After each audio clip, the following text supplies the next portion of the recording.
তাহলে আগের দিনের পড়াগুলো সব পড়েছিস তো? ঠিকঠাক সব বুঝতে পেরেছিলি?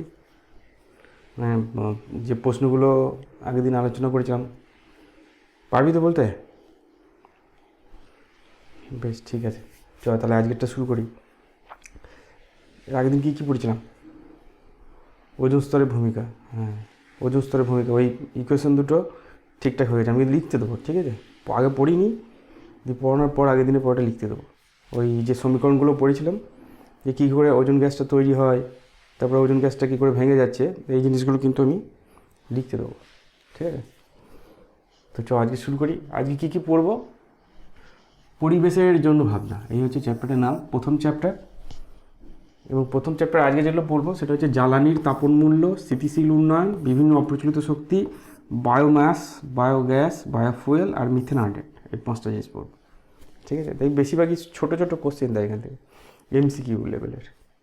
সেইগুলো ওই জন্য খুব খুঁটিয়ে পড়তে হয় এই জিনিসগুলো, আর খুব মনে রাখতে হয়। তো জ্বালানির তাপন মূল্য পড়ি।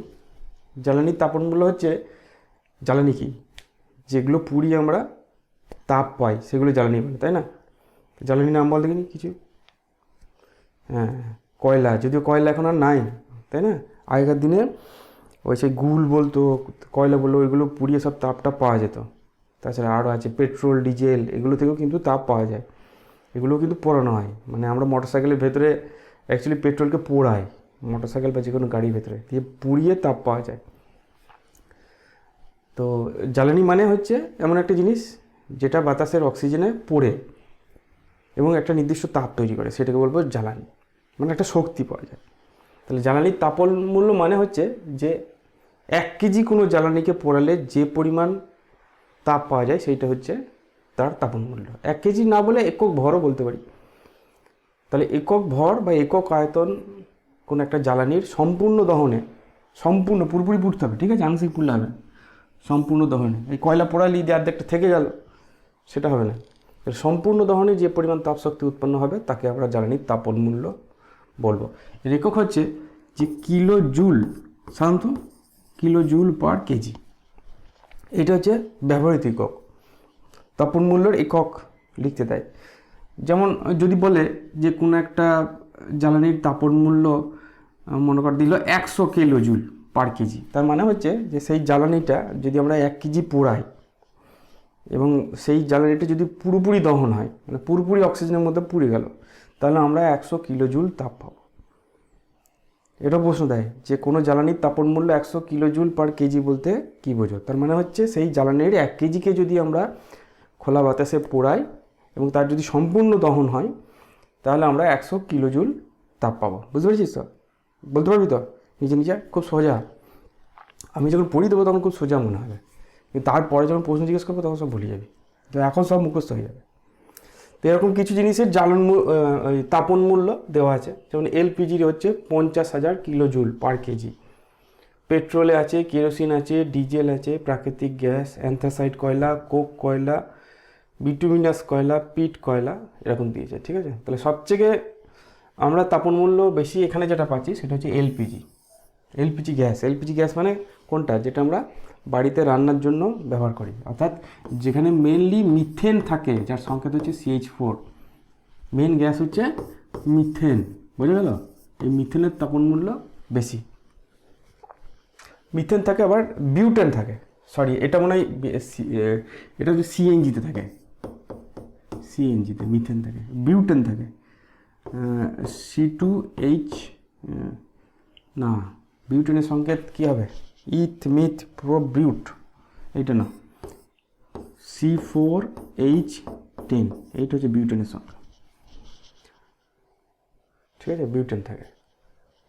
তো ওইখান থেকে বুঝতে পারছি যে এলপিজির তাপন মূল্য সব থেকে বেশি, 50,000 কিলো জুল, অর্থাৎ 1 কেজি এলপিজিকে পোড়ালে প্লাস প্রায় 50,000 কিলো জুল তাপ পাওয়া যাবে।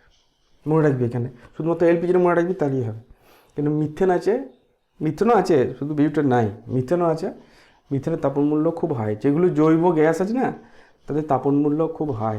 তাই মানুষ চেষ্টা করছে যত বেশি এইরকম জৈব গ্যাস যদি মাটির তলা থেকে পাওয়া যায় সেটাকে বার করে নিয়ে আসতে, ঠিক আছে? চল নেক্সট দেখি। জীবাশ্ম জ্বালানির সংরক্ষণ। জীবাশ্ম জ্বালানি কোনগুলো পড়েছিলাম? জীবাশ্ম মানে ভূগোলে পড়েছিস তো, এই পাললিক শিলার ভেতরে বিভিন্ন প্রাণীর দেহ বহুদিন ধরে পচে পচে তার একটা ওই ছবি তৈরি হয়েছে, সেইটা হচ্ছে জীবাশ্ম, তাই তো? ওই ছবিই হলো। তো সেই জীবাশ্ম জ্বালানি মানে হচ্ছে সেই দেহগুলো পচে যে তেলের ভাণ্ডার তৈরি করেছে, সেইটা হচ্ছে জীবাশ্ম জ্বালানি। ঠিক আছে, ওই সেই ভূমিকম্প হয়েছিল, সেই ভূমিকম্পের সময় উদ্ভিদ প্রাণী যারা ছিল তারা সব মাটির তলায় থেকে গেছে, আমি যতদূর পড়েছি সেটা মনে আছে। এবং সেইটা পৃথিবীর মাটির চাপ এবং পৃথিবীর তলাকার তাপে তখন পেট্রোলে পরিণত হয়েছে। আচ্ছা, এটা জানিস তো যে পেট্রোল বা কেরোসিনকে কিন্তু সরাসরি মাটির তলা থেকে পাওয়া যায় না। ঠিক আছে, আমরা যেটা পাই সেটা হচ্ছে পেট্রোলিয়াম, তার মধ্যে সমস্ত কিছু মিশে থাকে, পেট্রোল, ডিজেল, কেরোসিন, ন্যাপথলিন, হ্যানত্যান সব মিশে থাকে, এবং তাদেরকে বিভিন্ন তাপমাত্রায় গরম করে বিভিন্ন জিনিস পাওয়া যায় সংশোধিত, মানে শোধিত করে। বুঝলো তো? আমরা যেটা পাই মাটির তলা থেকে সেটা কিন্তু পেট্রোল নয়, সেটা হচ্ছে পেট্রোলিয়াম, একটা কালো রঙের চটচটে পদার্থ, এবং সেইটা থেকে ওই জ্বালানিগুলোকে বার করা হয়। তার প্রসেস আমি পরে হয়তো দেখাবো, যদিও অত ডিটেলসে পড়ার দরকার নেই, কোন টেম্পারেচারে কী কী পাওয়া যায়, কীভাবে শোধিত করা হয় সেইটা। তো এই যে জীবাশ্ম জ্বালানি যেটা আছে, এটা তো মাটির তলায় একদিন না একদিন শেষ হয়ে যাবে, তাহলে সেটাকে আমাদের সংরক্ষণ করতে হবে, এবং সংরক্ষণ করার সঙ্গে সঙ্গে কী করতে হবে, যাতে অন্য কোনো জ্বালানি পাওয়া যায় যেগুলো কোনো দিন শেষ হবে না, সেইগুলোর দিকেও রিসার্চ করতে হবে, মানুষকে ব্যবহার করাতে হবে। কিন্তু জীবাশ্ম জ্বালানি একদিন না একদিন শেষ হয়ে যাবে। তাহলে জীবাশ্ম জ্বালানি সংরক্ষণ করতে গেলে কী করতে হবে, একটা নির্দিষ্ট নিয়ম নীতি তৈরি করতে হবে, যে নিয়ম নীতিতে আমরা ওই পেট্রোল ডিজেলকে সংরক্ষণ করব। বুঝতে পেরেছিস তো? বেশ, প্রয়োজনের অতিরিক্ত ব্যবহার না করা হবে না, কারণ যত দিন যাচ্ছে তত ব্যবহার বেড়েই যাচ্ছে। উত্তোলনের প্রক্রিয়া এবং ব্যবহার প্রক্রিয়া উন্নত প্রযুক্তি ব্যবহার করা, এটা একটা বিশাল ব্যাপার, যে যখন আমরা তুলব পেট্রোলিয়ামকে তখন যেন উন্নত প্রযুক্তি ব্যবহার করি, যাতে করে কোনো পেট্রোলিয়াম নষ্ট না হয়। মাটির তলায় তুলতে গিয়ে অনেক সময় অনেক পেট্রোলিয়াম নষ্ট হয়ে যায়। ঠিক আছে, আর যতটা ম্যাক্সিমাম পারা যায় সেটা আমরা তুলব। আর অপ্রচলিত শক্তি ব্যবহার করা, অপ্রচলিত শক্তি নিয়েই আজকের ক্লাস। তো অপ্রচলিত শক্তি ব্যবহার যত আস্তে আস্তে বাড়াবো, তত আস্তে আস্তে জীবাশ্ম জ্বালানির ব্যবহার কমবে। একটা সময় জীবাশ্ম জ্বালানি শেষ হয়ে যাবে, তখন যেন এরকম অবস্থা না হয় যে আমাদের কারেন্ট ফারেন্ট যা আছে সব বন্ধ হয়ে গেল, তাই না? তখন যেন ওই যে অপ্রচলিত শক্তিগুলো আমরা এখন আস্তে আস্তে ব্যবহার বাড়াচ্ছি, আমাদের অভ্যাসে পরিণত করছি, সেগুলো যেন তখন থাকে। এই যে লিথিয়াম আয়ন ব্যাটারি, এই সমস্ত কিছু চলছে ব্যাটারিতে, তারপরে তো সোলার সেল, এইগুলো আস্তে আস্তে বাড়াতে হবে। ঠিক আছে, তো চলো নেক্সট দেখি। স্থিতিশীল উন্নয়ন কী জিনিস? দেখো, পৃথিবী আস্তে আস্তে মডার্ন হচ্ছে, তুই আমাদের দেশ তো ছাড়, এই চায়না, জাপান, এই সমস্ত দেশে গেলে দেখবি যে তারা কত উন্নত, তারা কত টেকনোলজি ব্যবহার করছে, তাই না? এমনিতে টিভিতে তো দেখতেই পাস ছবিগুলো। তা দেশ যত উন্নতি হবে তত কী লাগবে, শক্তি লাগবে। গোটা ঘরবাড়ি আলোকিত করতে বিভিন্ন রকমের ইলেকট্রিক্যাল যন্ত্রপাতি, তাদেরকে চালাতে গেলে প্রচুর পরিমাণে শক্তি লাগে। এমনিতেই বুঝতে পারিস, আজ থেকে হয়তো 20 বছর আগে আমাদের বাড়িতে, এই সাধারণ ফ্যামিলিতে, বিভিন্ন ইলেকট্রিক্যাল উপকরণ ছিল না। যেমন ফ্রিজ ছিল না, তোর জামা কাপড় ওই ওয়াশিং মেশিন ছিল না, তারপরে জল তোলার মেশিন, এগুলো ছিল না। কিন্তু এখন প্রায় সমস্ত বাড়িতেই চলে এসেছে। এখন দেখবি ইলেকট্রিক বিল অনেক বেশি আছে আগের তুলনায়, তাই না? তার মানে কারেন্টের ব্যবহার বা শক্তির ব্যবহার যত দিন যাচ্ছে তত বাড়ছে, এখন যা আছে আরও বাড়বে। তাহলে এবার মনে কর, এই শক্তিগুলো দুটোভাবে আসছে, কারেন্ট যেভাবে পাই আমরা, একটা হচ্ছে জলবিদ্যুৎ, একটা তাপবিদ্যুৎ। জলবিদ্যুৎ তো ঠিক আছে, প্রাকৃতিক, কিন্তু যেটা তাপবিদ্যুৎ আসছে সেটা তো ওই কয়লা পুড়িয়ে আসছে, তাহলে কয়লাটা তো শেষ হয়ে যাবে। তাহলে আমাদের কি করতে হবে, আস্তে আস্তে যেগুলো অপ্রচলিত শক্তি, সেই শক্তি থেকে বিদ্যুৎ তৈরি করতে হবে, তাই তো? তাহলে আমাদের কি করতে হবে, এখন যে জীবাশ্ম জ্বালানিগুলো আছে, এই কয়লা, পেট্রোল, ডিজেল, সেইগুলোকে একটা নিয়ন্ত্রিত উপায়ে ব্যবহার করতে হবে, যাতে করে ভবিষ্যৎ প্রজন্মটা বিঘ্নিত না হয়। মানে তাদেরও তো দরকার, মানে একটা ব্যালেন্স করতে হবে। জীবাশ্ম জ্বালানির খরচটা সুনির্দিষ্ট করে আমাদের অপ্রচলিত শক্তিগুলোর ব্যবহার বাড়াতে হবে, যাতে করে ভবিষ্যৎ প্রজন্ম কোনো রকম খারাপ না হয়। একসময় হয়ে গেল জীবাশ্ম জ্বালানি শেষ হয়ে গেল, কিন্তু সেখানে আমাদের এতই অপ্রচলিত শক্তিগুলো আছে যে আমাদের আর জীবাশ্ম জ্বালানির দরকার নেই। তাহলে সেইভাবে আমাদের এখন জীবাশ্ম জ্বালানিটাকে ব্যবহার ধীরে ধীরে কমিয়ে ওই অপ্রচলিত শক্তিগুলোকে ব্যবহার কমাতে মানে বাড়াতে হবে। বুঝতে পেরে গেল? তাহলে এই যে পরিকল্পনা, এই পরিকল্পনাটাকে বলা হয় স্থিতিশীল উন্নয়ন। পরীক্ষা অনেকবার এসছে স্থিতিশীল উন্নয়ন কাকে বলে। তাহলে ভবিষ্যৎ প্রজন্মের নিজস্ব চাহিদা পূরণ করার ক্ষমতাকে ব্যাহত না করে বর্তমান প্রজন্মের চাহিদা পূরণ করার ধারণা বা পরিকল্পনাকে স্থিতিশীল উন্নয়ন বলে। তাহলে একটা পরিকল্পনা নিতেই হবে, না নিলে কিন্তু তুই জীবাশ্ম জ্বালানি যেগুলো আছে সব নিয়ে সব শেষ করে দিলি, অপ্রচলিত শক্তিগুলোর ব্যবহারও বাড়ালি না, তাহলে একসময় এরকম হবে যে আর কোনো শক্তিই থাকবে না, তখন হঠাৎ করে গোটা পৃথিবী স্তব্ধ হয়ে যাবে। তাহলে আমাদের আস্তে আস্তে অপ্রচলিত শক্তিগুলোর ব্যবহার বাড়াতে হবে এবং জীবাশ্ম জ্বালানি যেগুলো আছে তার ব্যবহার আস্তে আস্তে কমাতে হবে, কিন্তু তার জন্য একটা পরিকল্পনা করতে হবে। সেই পরিকল্পনাই হচ্ছে স্থিতিশীল উন্নয়ন। তো স্থিতিশীল উন্নয়নের জন্য কী করতে হবে? যে অপ্রচলিত শক্তির ব্যবহার বাড়াতে হবে, করতে হবে, অভ্যস্ত করতে হবে। দেশের অর্থনীতি ক্ষতিগ্রস্ত না করে দেশের প্রাকৃতিক সম্পদের ভারসাম্য রক্ষা করতে হবে। প্রাকৃতিক সম্পদ যেগুলো আছে সেগুলো যেন নষ্ট না হয়, ভারসাম্যর ওপর, নষ্ট নয়, ব্যবহার করতেই হবে, কিন্তু তার সঙ্গে যেমন মনে কর কাঠ দরকার, তাহলে গাছ কাটতে হবে, কিন্তু গাছ কাটার সঙ্গে সঙ্গে আমাদের গাছ লাগাতেও হবে। এটা হচ্ছে প্রাকৃতিক সম্পদের ঠিকঠাক একটা ভারসাম্য ব্যবহার। আর সুস্থায়ী সমাজ গঠন করতে হবে যেন স্টেবল হয়। পলিউশন টলিউশন বাড়ছে আমরা বুঝতেই পারছি, কিন্তু পলিউশন কমানোরও আমাদের কিছু পরিকল্পনা করতে হবে, ঠিক আছে? যাতে করে এমন পলিউশন করে দিলাম যে ভবিষ্যৎ প্রজন্ম আর টিকতেই পারলো না, তাহলে কিন্তু সেটা ঠিক হবে না, ঠিক আছে? বেশ, অপ্রচলিত শক্তিগুলোর নাম একটু দেখি। সৌরশক্তি, বায়ুশক্তি, জোয়ার ভাটা শক্তি, ভূতাপ শক্তি, বায়োমাস আর বায়োভট, এইগুলো আছে, ঠিক আছে? ব্যবহারগুলো খুব সোজা, কিছুই না। এটা যেন সৌরশক্তি, এগুলোকে বলে সোলার প্যানেল। সোলার প্যানেল তৈরি হয় সিলিকন দিয়ে, সোলার প্যানেল তৈরি হয়। এর মধ্যে যখন সূর্যের আলো পড়ে তখন কারেন্ট জেনারেট হয়, এইটুকুনি বুঝে থাক। তাহলে এটা মনে কর অপ্রচলিত শক্তি, কারণ আমাদের এখানে কোনো জীবাশ্ম জ্বালানি লাগছে না, সূর্য তো সবসময় আছে, সেখান থেকে তাপ আসছে, শক্তি আসছে এবং সেটা কারেন্টে কনভার্ট হচ্ছে। তাহলে এই যে এগুলোকে সৌরকোষ বলে, এই সৌরকোষের সাহায্যে সৌরশক্তিকে থেকে বিদ্যুৎ শক্তি পাওয়া যায় এবং সেটা দিয়ে আমরা বাড়ির টিভি, ফ্রিজ যাই আসেন কেন সমস্ত কিছু চালাতে পারি। তাহলে আস্তে আস্তে এই সোলার সেল দেখবি বর্তমানে গভর্নমেন্ট থেকে সাবসিডি দেয়। মনে কর তোর একটা সোলার সেল লাগাতে 1.5 লাখ টাকা খরচ, তার 50% টাকা বা 60% টাকা গভর্নমেন্ট দিয়ে দেয়। তাহলে গভর্নমেন্ট চাইছে যে তুমি অপ্রচলিত শক্তিগুলো ব্যবহার করো। অনেক বাড়ি আছে শুধুমাত্র এই সোলার সেল দিয়ে চলছে, একবার ইনভেস্টমেন্ট করে এটা প্রায় 20-25 বছর পর চলে, একবার সোলার সেল লাগিয়ে দিলে। তারপরে এই ড্যামেজ হয়ে যায় বিভিন্ন ইলেকট্রিক্যাল যন্ত্রপাতিগুলো। তাহলে একবার লাগিয়ে দিলে তোরা কারেন্টের বিলই আসবে না 25 বছর ধরে, যতদিন চলবে, ঠিক আছে? তাহলে এগুলো দুটো করছে, একটা হচ্ছে সমাজটাকে ঠিক করছে, মানে যেগুলো জীবাশ্ম জ্বালানির ব্যবহার আমাদের কমে যাচ্ছে যখন আমরা বাড়িতে সোলার সেল লাগাচ্ছি। দ্বিতীয়ত আমাদের কারেন্টের যে বিল আছে সেটা কমে যাচ্ছে। এছাড়া সৌর চুল্লি আছে, ঠিক আছে? সৌর চুল্লিতে খাবার তৈরি করা যায়, তোরা দেখেছিস কিনা জানি না, ওই একটা অ্যান্টেনার মতন দেখতে, সেই ডিশ টিভির মতন দেখতে, মাঝখানে তোর জল রেখে গরম করা যায়। যদি ব্যবহার করা খুব কঠিন কাজ, কারণ গরমকালে ওই ছাদে সমস্ত কিছু নিয়ে গিয়ে তারপরে সেই ব্যবস্থা করা, এই গরমের মধ্যে রান্নাবান্না করা সম্ভব নয়। যদি জল টল গরম এইটুকুনি করা যেতে পারে। শীত প্রধান দেশে ঘর গরম করা, জল গরম করতে সৌরশক্তি ব্যবহার করা হয়। শীত প্রধান যেখানে ঠান্ডা সেখানে ওটা খুব ভালো চলবে, কিন্তু গরম প্রধান দেশে করা একটু সমস্যা। বায়ু শক্তি, এগুলোকে বলে বায়ু কল, যেখানে বাতাসের বেগ 15 কিলোমিটার/ঘন্টা, ঠিক আছে? বা তার উপরে, এর নিচে হলে বায়ুকল চলবে না। সেখানে বাতাসের প্রভাবে এই যে কলগুলো আছে, মানে ফ্যানের মতন ব্লেডগুলো আছে, এগুলো ঘোরে এবং এর সঙ্গে টারবাইন লাগানো থাকে। তখন এর সঙ্গে টারবাইনের চাকাটা ঘুরবে এবং সঙ্গে সঙ্গে কারেন্ট তৈরি হবে, ঠিক আছে? তো বুঝতে পারলি তো? তাহলে এগুলো দিয়ে কী করে উইন্ডমিলকে কাজে লাগিয়ে, এই বায়ুশক্তিকে কাজে লাগিয়ে তোর কী করা, বিদ্যুৎ তৈরি করা হয় এবং সেই বিদ্যুৎকে আমরা বিভিন্ন কাজে ব্যবহার করতে পারি। কিন্তু যেখানে মনে কর হাওয়া নাই সেখানে কিন্তু এই উইন্ডমিল চলবে না, ঠিক আছে? বায়ুশক্তি চলবে না। চলো নেক্সট, জোয়ার ভাটা শক্তি। জোয়ার ভাটা শক্তি মানে হচ্ছে সমুদ্রের যে জোয়ার ভাটা, সেটা একটা বিশাল শক্তি। সেই শক্তিকে কাজে লাগিয়ে আমরা যদি টারবাইনের চাকা ঘোরাতে পারি সেখান থেকেও বিদ্যুৎ তৈরি হবে।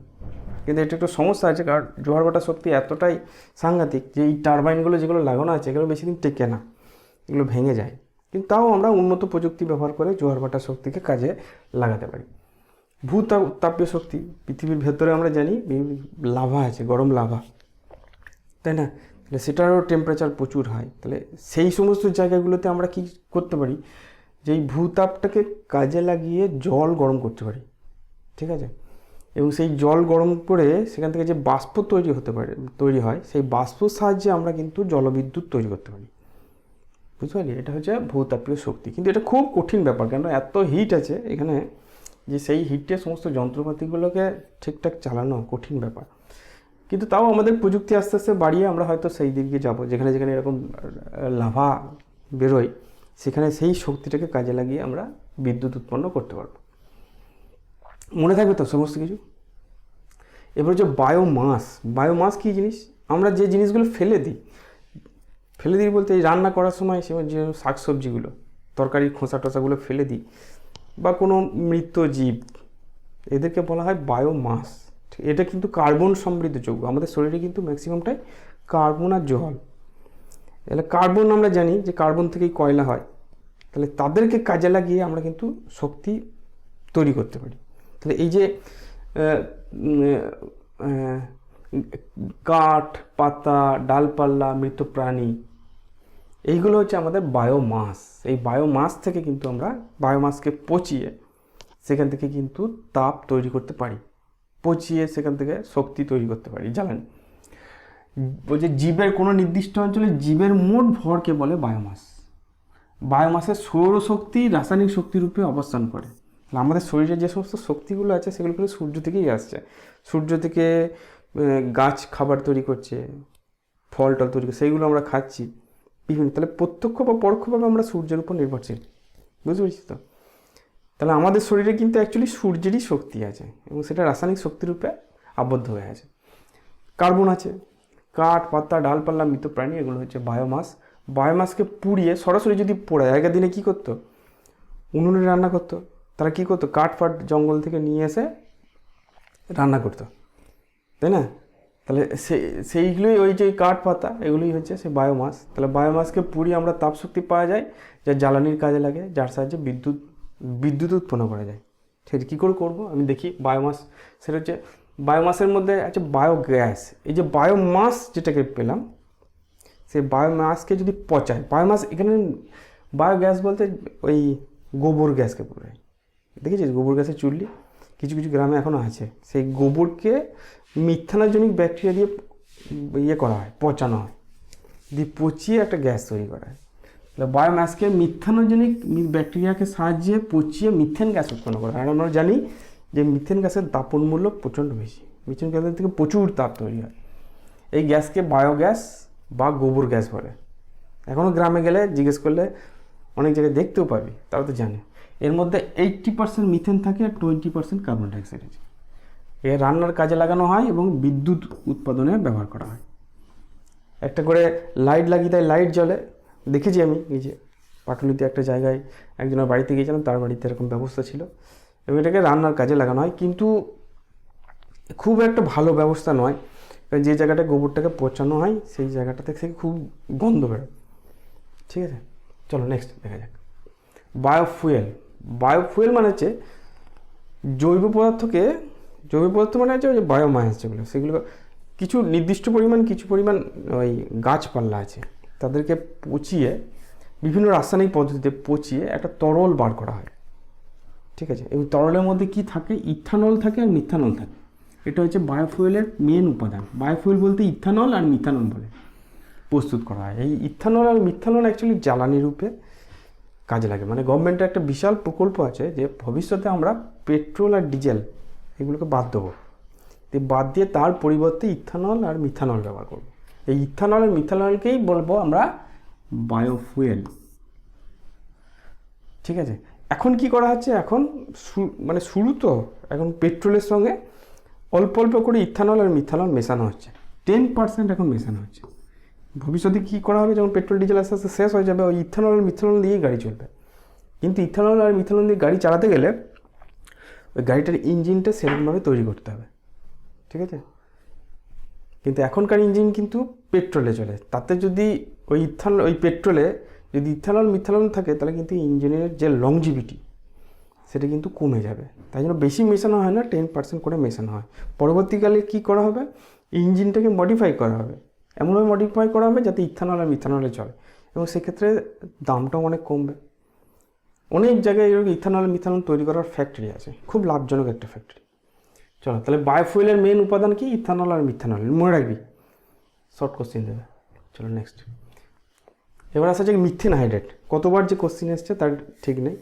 মিথেন হাইড্রেট কি, এই যে প্রায় সমুদ্রের মধ্যে, সমুদ্রের তলায়, মানে সমুদ্রের জল যেখানে আছে, যেখানে শেষ হচ্ছে মাটি, তার তলায় প্রায় 1 কিলোমিটার নিচে, এই যে 1100 মিটার নিচে সমুদ্রের তলায় যে পাললিক শিলা আছে, তার মধ্যে দেখা গেছে যে মিথেন হাইড্রেট জমে আছে জলের সঙ্গে। জল তো বরফ হয়ে আছে ঠান্ডায়, সেই বরফের মধ্যে মিথেন মিশে আছে, ঠিক আছে। তাহলে সেইটাকে যদি আমরা বার করতে পারি তাহলে প্রচুর জ্বালানির মানে ব্যবস্থা হবে যাকে বলে। এবং বরফের মতো, এই বরফের গোজের মতো, অ্যাকচুয়ালি বরফের সঙ্গে মিশ্রিত অবস্থায় জিনিসটা আছে, এই যে এরকম দেখতে, এটাকে ফায়ার আইসও বলে, কারণ এর মধ্যে আগুন লাগিয়ে দিলে জ্বলতে শুরু করবে, মানে একটা বরফ যেটাকে আগুন লাগাবি সেটা জ্বলবে। এবং মিথেন হাইড্রেটকে যদি তুই সমুদ্র থেকে বাইরে নিয়ে আসি আগুন লেগে যাবে। তো এটা একটা বিশাল মানে জ্বালানির একটা সংস্থান, যেটাকে তোলা এখনও সম্ভব হয়নি, ঠিক আছে। মিথেন হাইড্রেটের সংকেত কি, 4CH4 আর 23H2O। এটা যে মানে তোরা যখন কোশ্চেন ব্যাংক করতে চাইবি, প্রতিটা পেজে দেখবি এই মিথেন হাইড্রেটের সংকেত লেখো দেওয়া আছে, তাহলে ভালো করে মুখস্থ করবি। মিথেন হাইড্রেটের সংকেত হচ্ছে 4CH4 আর 23 জল। কী করে বার করা হয়, এটা কার্বন ডাইঅক্সাইড প্রতিস্থাপনের মাধ্যমে বার করা যেতে পারে। কীরকম, একটা পাইপের মাধ্যমে কার্বন ডাইঅক্সাইড এই মিথেন হাইড্রেটে যখন পাস করাবো, তখন কার্বন ডাইঅক্সাইডটা এই মিথেনকে প্রতিস্থাপিত করবে, দিয়ে কার্বন ডাইঅক্সাইডটা এখানে ঢুকবে আর মিথেনটা বেরিয়ে চলে আসবে, দিয়ে আমরা ওই মিথেনটাকে মানে ওখান থেকে নিতে পারি, মানে বার করতে পারি। তো ভবিষ্যতের একটা জ্বালানির বৃহৎ অংশ এই মিথেন হাইড্রেট থেকে আসবে বোঝাই যাচ্ছে, কারণ কিন্তু এখনও তোলা সম্ভব হয়নি, আশা করি চেষ্টা করা হচ্ছে যাতে করে তোলা যায়।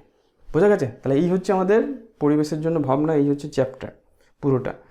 আশা করি তোরা সব বুঝতে পেরেছি, গোটা চ্যাপ্টারটা পুরো ইনফরমেশনের ভর্তি। যত মনে রাখতে পারবি আর যত মুখস্থ করতে পারবি, তোরা এইখান থেকে কোশ্চিন অ্যান্সার করতে পারবি। প্রচুর শর্ট কোশ্চিন দেয়, ঠিক আছে। একমাত্র তোর ওই ওজোন স্তর আর বিশ্ব উষ্ণায়ন, এখান থেকে হয়তো 2 নম্বরে কোশ্চিন দিতে পারে, কী ক্ষতি হয় বা এর যদি কমানোর জন্য কী কী উপায়, আর তাছাড়া সব শর্ট কোশ্চেন, ঠিক আছে। তাহলে এটা ভালো করে পড়বি, ভালো করে রিডিং পড়বি। আমি এই যে পাওয়ার পয়েন্টটা আছে এটা তোদেরকে হোয়াটসঅ্যাপে দিয়ে দেবো, সেখান থেকে দেখে দেখে পড়বি। আর তোদের বই তো আছে, একই জিনিস আছে, বই থেকেই তোলা আছে, বই থেকেও পড়তে পারিস, বইতে আরও ইনফরমেশন পাবি। ঠিক আছে, বেশ।